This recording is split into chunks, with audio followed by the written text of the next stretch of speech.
centuries, we saw ourselves and people saw us as an outside people.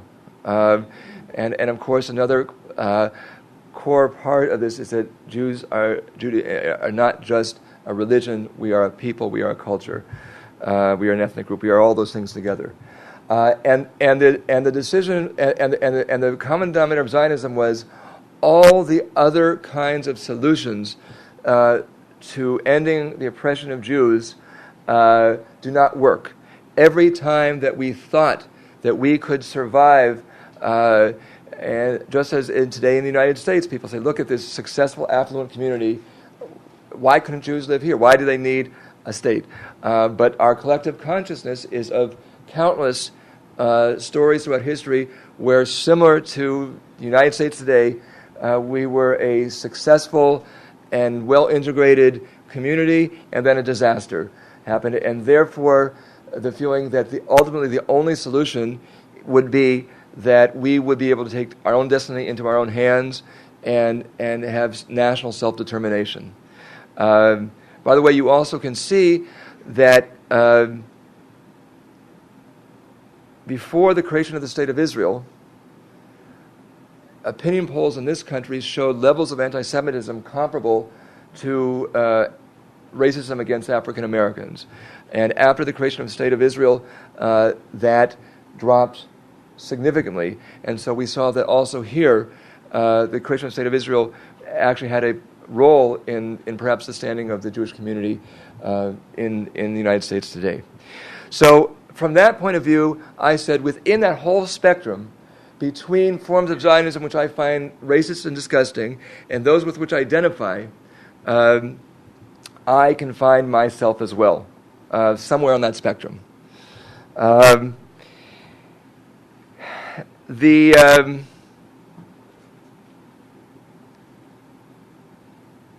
I know, of course, that that's sometimes difficult to understand.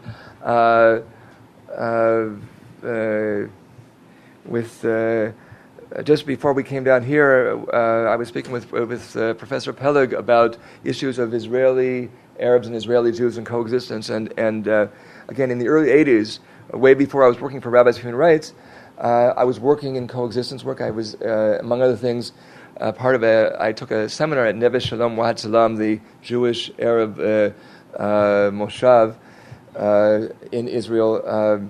And I was in a course for facilitators for Jewish Arab encounters within Israel.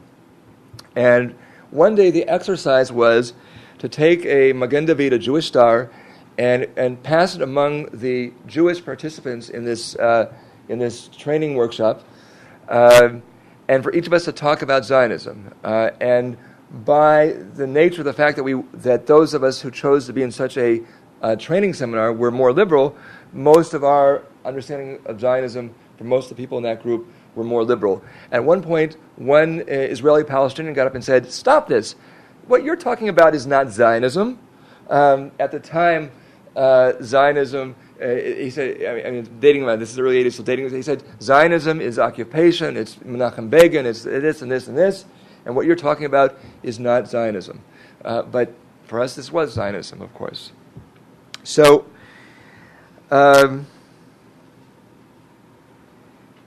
can Zionism be compatible with any conception of human rights? Okay. First of all, there are different levels when we talk about human rights. When in the late 90s, we had a dialogue group between some of our rabbis and rabbis living in settlements. And some of these folks you just can't talk with. They were just on different planets. But some of the folks, we really could feel like we were speaking the same language. And I think particularly of Rabbi Avi Gisar from Ofra.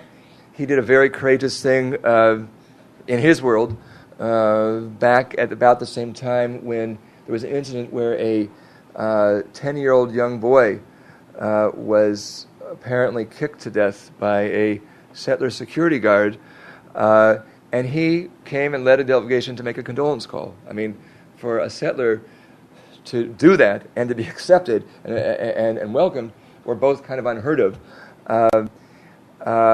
Once he was telling me that there had been a traffic accident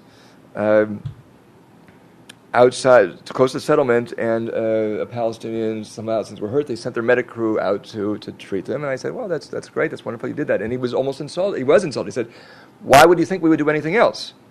The point is that when we would talk about human rights for Palestinians as individuals, we could agree on just about everything. Where we had no common ground, more or less, was when we started to talk about Palestinian rights for Palestinians as a group, collective rights, national rights. On those kinds of things, there was simply not much to talk about. And I think also when we talk about Zionism and human rights in general, I think that's a very good distinction. I think that while without a doubt we all know that there is within Israel, not even getting to the occupation, but even inside Israel, many forms of racism and discrimination. It's a very hierarchical society, also between different Jewish ethnic groups, not only between Jews and Arabs. But again, find me a democracy that doesn't have those problems. There isn't racism and discrimination in the United States or Great Britain or any other democracy. So those things exist. And I think that just about all of the issues dealing with the rights of human rights of Palestinians as individuals could be compatible with Zionism in terms of the occupied territories, if there will be some kind of eventual peace agreement in which those territories will no longer be under control, even though for many that is a blow to the Zionist dream of a Jewish homeland in the greater land of Israel. There is no basic incompatibility with between Zionism and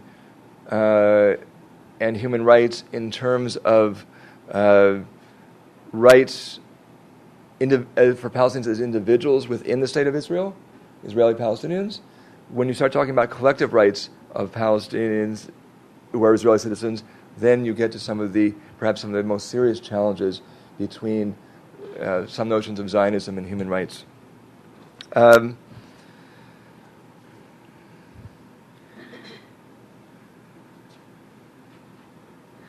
So now, I think I'm going to put myself in outer space. Okay, I'm going to define my Zionism, and then I think I'll have everybody riled up enough on one side or the other side, and we'll open up things for questions and comments. And I'll get a sip of water so we can be ready for that.